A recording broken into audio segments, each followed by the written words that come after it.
我习惯给每趟旅程一个主题、一个定义，而意大利在这趟欧洲的旅程就扮演这样的角色。随处可见的古迹建筑，充满意式风情的房屋和蔚蓝海岸，坐在露天的座位，享用意大利的料理和 gelato。说到意大利，真的有太多令人期待的各式体验。从波兰搭上飞机，2个小时后，我抵达了意大利的第一站——罗马。我们现在在罗马，然后昨天大概是就是靠近傍晚的时候到了，就赶快去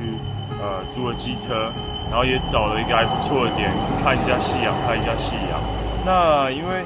罗马，你要是有来过、有来走过的，都一定知道。就是有一台机车其实会真的很方便啊，就不管它每一个点的距离啊，或者它这边本来的大众运输，所以就是昨天租了这台汽车，希望可以帮助这1-2天的可能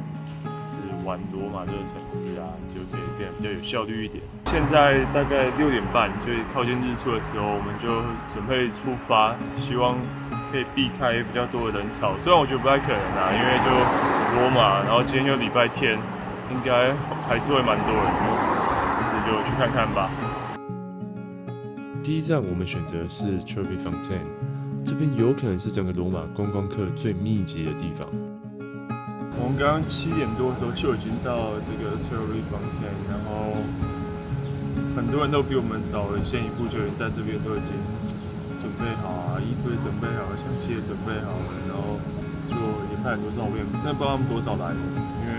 如果要有日光，其实也要6点多啊，完全没有机会。但他们制造太多垃圾了啊，可能也不是他们，就是游客，就是有点恶心，然后很多苍蝇，所以现在就赶快离开去下一个点。距离 Trevi Fountain 不远的地方还有四合广场、万神殿，这2个在许多电影、广告都出现过无数次的地标。能在清晨没有人潮，真正的漫步在这些历史古迹，也算是很特别的体验。而作为城市最重要的地标之一的罗马竞技场，因为在2016年已经去过了，所以这次就没有安排在艳阳下排队买票进场。但还是蛮开心能透过 Insta360 One RS 的全景镜头，拍到这样上千年的历史古迹。相关的产品连结我有附在影片下方，有兴趣可以参考看看。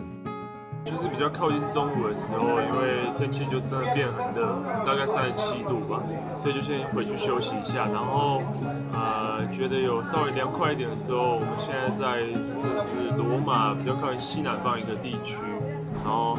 它念比较好听，念一下，这叫什么区？这是 Trastevere。这边很酷的地方就是它几乎每一条小巷子都有很多的藤蔓啊，然后那些房屋我觉得都非常有味道。就是都会很想一直停下来拍照，然后就是有点好像迷路在这个区域吧。然后现在就坐在路边的餐厅吃一下晚餐。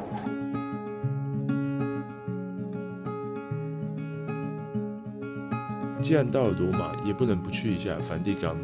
第2天一早，特别安排了参观梵蒂冈博物馆。我觉得这座博物馆最特别的，除了本身的建筑和馆内文物，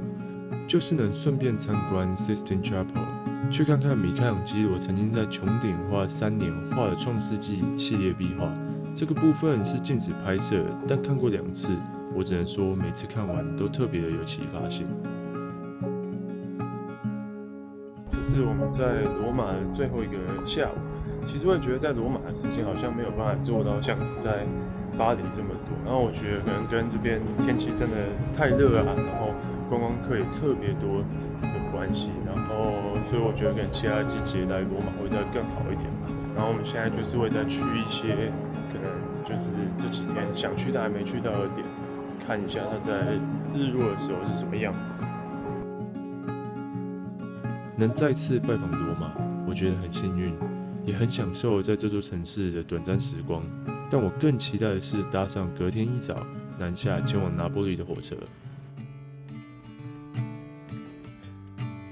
我们坐了大概2个小时的火车，然后就从罗马到拿波里。但是我们其实没有要在拿波里待的，而是要就是现在在坐地铁，然后等下去港口那边要换船，然后接下来就是搭船到 Sorrento 那里。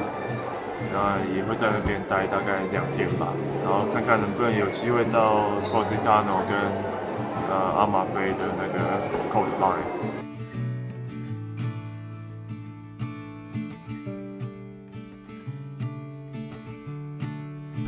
我们现在 check in 了到 Sorrento 这边的饭店，然后其实从拿波里搭船，先搭地铁，再搭船，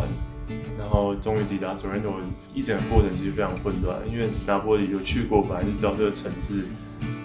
跟交通然后垃圾都是算是一团乱的那种状态。然后港口那边要出发的船只又很多，因为从拿波里可以到的目的地就是也有好几个这样子。这个饭店其实就是也离港口没有很远，而刚刚就是坐这边的计程车到这里，短短大概我觉得5到10分钟左右吧，这种距离，它也收了就25欧元。Sorrento 这边的地形它就是非常多的这种上上下下，可以看到就是几乎都是一些峭壁，那这样要拖着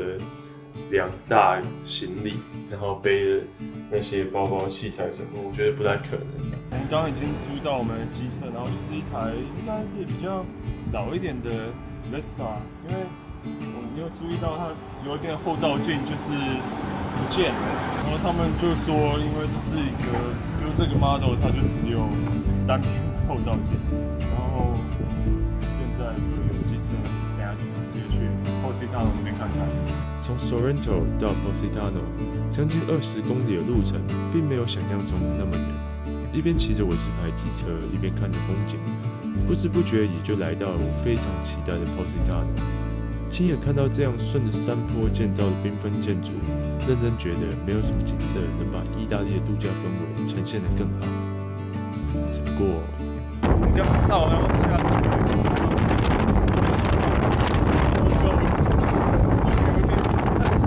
现在整个就好像台风一样。大概是在欧洲1个多礼拜的时间，几乎都没有遇到下雨。忽略气象的结果就是完全没有准备好下雨的一些行程应对安排。很无奈的，只能试着在还有日光之前回到 Sorrento。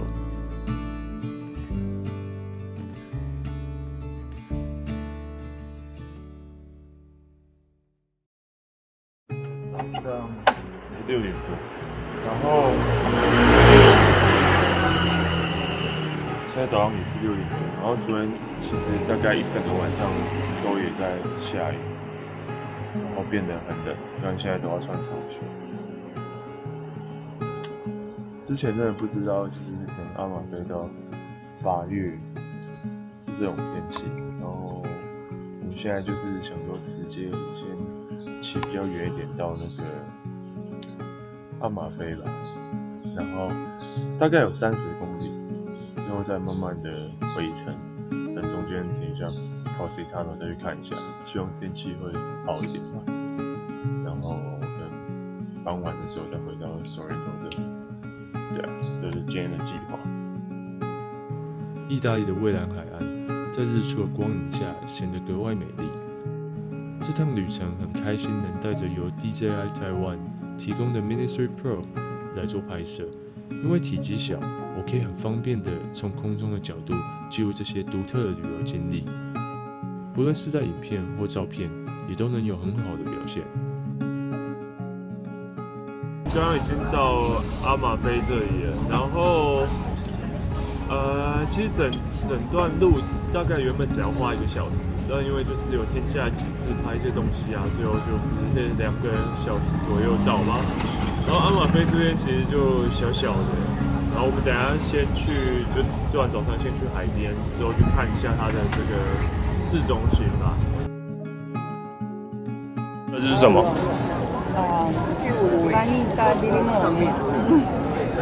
Lemon granita. 柠檬刨冰。它很像刨冰，对不对？对，很像。反正它就是很像是柠檬汁，然后就冰淇淋，就是这个 gelato 就是比较黏一点，然后它这个就是重滑就可以喝。我们刚刚就看一下阿马菲这里，然后其实等一下也就要赶快回程了，因为又怕不知道下午是不是又会再下雨，所以对啊，还有蛮多个海边要去。我们刚刚刚来了另外一个海边，这个要怎么念？这边 Fiordo di Furore。再次。Fiordo di Furore。对啊，然后这边它就是一个在峡谷中间的海边。就是像一个 fiordo。最特别的地方就是前面有一个桥这样通过。对啊，然后我觉得这边还不错的地方就是它有一半有阴影，所以就是你就算没有伞，也是可以很舒服的在这边，想晒太阳那就去有太阳那一边。赶在下午雷阵雨来临之前，我们又再一次回到 Positano 海边。我只能说，真正的来到这个梦想中的旅游目的地，能不能有足够的时间晒太阳、玩水，早就不是重点。能在2022年的夏天，真正的收拾行李，安排一趟旅程，而不是继续消极的过生活。